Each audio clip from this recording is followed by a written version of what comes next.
Il existe un endroit où presque personne ne veut rester. Un endroit où tout semble perdre son sens. Non pas parce qu'il est douloureux, mais parce qu'il nous cache plus rien. Cet endroit, c'est l'ennui.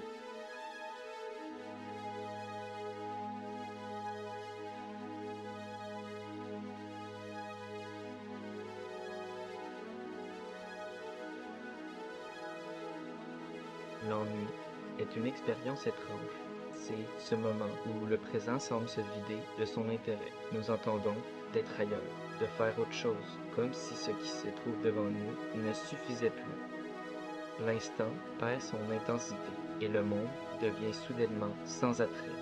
Pourtant, tous les ennuis ne se ressemblent pas.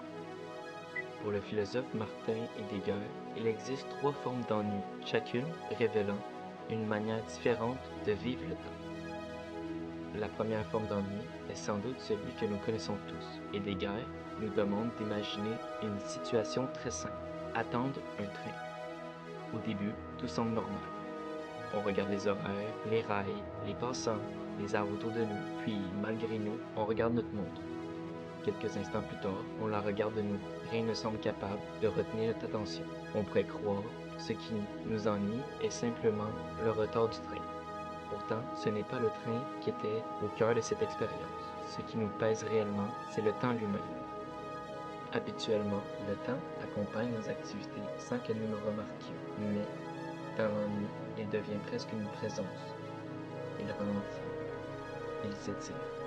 Il semble peser sur nous. Nous cherchons alors désespérément quelque chose pour le faire passer. Nous observons les détails les plus insignifiants. Nous faisons quelques pas, nous relisons les horaires, mais rien n'y fait.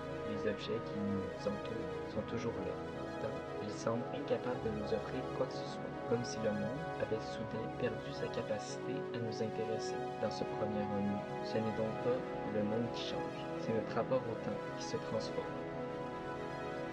Le deuxième ennui est beaucoup plus subtil. Cette fois, il ne s'agit plus d'attendre quelque chose.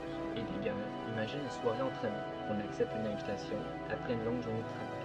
On discute, on mange bien, on rit, on retrouve des connaissances. Tout semble agréable. Pourtant, une fois rentré chez soi, une impression étrange apparaît. En repensant à la soirée, on réalise qu'au fond, on s'ennuie. Rien n'était particulièrement désagréable. Personne n'était ennuyeux. Aucune conversation n'était mauvaise. Tout semblait parfaitement normal.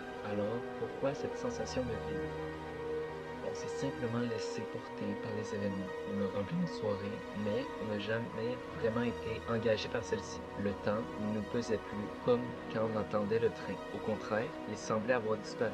Nous ne l'avons presque pas remarqué. Ce n'est qu'après coup que nous découvrons que ce temps, pourtant rempli d'activités, était intérieurement vide. On était présent physiquement, mais absent d'une certaine manière.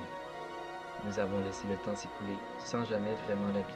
Pour le dernier type d'ennui, Heidegger le décrit comme la forme la plus profonde. Celle-ci est beaucoup plus difficile à expliquer parce qu'elle ne concerne pas une simple situation. Il ne s'agit plus d'attendre un train, il ne s'agit plus de rentrer d'une soirée. Cette fois, c'est le monde lui-même qui semble perdre son importance. Heidegger nous invite simplement à sortir marcher un dimanche après-midi. Peu à peu, les rues deviennent silencieuses. Les maisons, les arbres, les passants, les voitures, tout paraît étrangement indifférent. Rien ne nous attire, rien nous repousse. Le monde est toujours là, mais il semble avoir perdu ce qui lui donnait sa vitalité. Tout alors tombe dans l'indifférence. Toute la situation et ce qu'elle contient, toutes les choses et nous-mêmes sont indifférents. Dans cet ennui profond, ce n'est plus seulement une activité qui manque de sens, c'est l'ensemble du monde qui paraît vide. Toutes les possibilités semblent suspendues, comme si, pendant un instant, plus rien ne nous appelait. Il survient lorsque rien en particulier ne nous ennuie, mais que l'être tout entier est envahi par un malaise silencieux. Les choses, les objets, perdent leur valeur d'usage et s'estompent. Dans l'ennui profond, le temps ne s'écoule plus de manière linéaire et mesurable. Il s'arrête, se fige. Il se transforme en une attente sans objet. Cet ennui n'est que la dépression de l'esprit livré à son propre néant. Le sentiment du vide intime qui ouvre son abîme au fond de notre propre cœur. Nous nous ennuyons ainsi sans raison, sans motif, ni objet qui fournirait un point de fixation. Je m'ennuie, non pas parce que je ne dois faire quelque chose qui me contrarie, mais plus exactement, comme le disent si bien les enfants, parce que je ne sais pas quoi faire. Heidegger s'arrête ici. Il nous montre ce qu'est l'ennui, mais il ne répond pas vraiment à une autre question. Pourquoi sommes-nous prêts à tout pour ne jamais le vivre? C'est précisément la question que va se poser Blaise Pascal. Né le 19 juin 1923 en France, Blaise Pascal développe dans son œuvre inachevée nommée Les Pensées, publiée après sa mort, une réflexion étonnamment moderne sur l'ennui.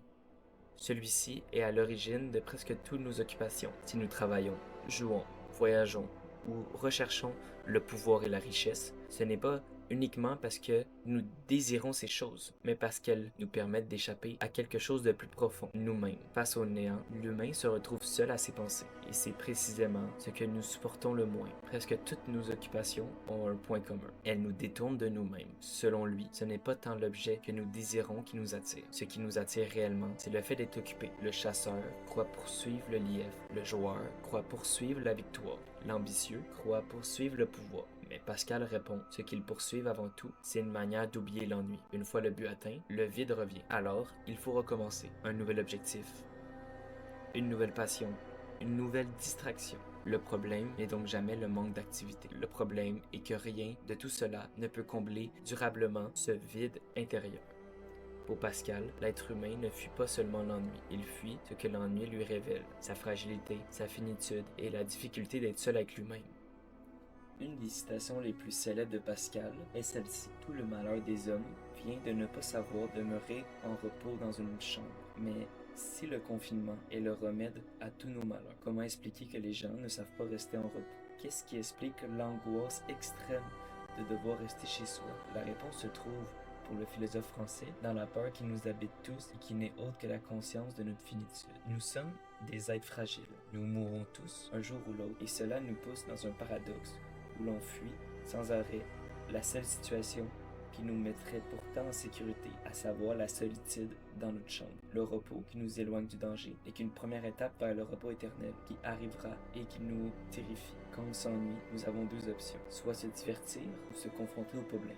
Le divertissement est nécessaire, il est possible même dans la solitude. Faire des jeux, lire des livres et se dépenser avec des activités physiques sont les meilleurs moyens de ne pas tomber dans ces angoisses. Mais il est aussi possible de suivre l'exemple de Pascal et d'embrasser ses peurs et ses pensées. La philosophie, la pleine conscience sont différentes manières de remonter au cœur du problème et d'affronter ces angoisses en cherchant à les comprendre ou analyser nos ressentis. Dans cette manière, et en comprenant plus intelligemment notre monde et nos angoisses, nous tenterons d'être moins malheureux et de donner à notre vie et nos actions une signification plus élevée. Vous avez dit au début de la vidéo qu'il existe un endroit où presque personne ne veut rester.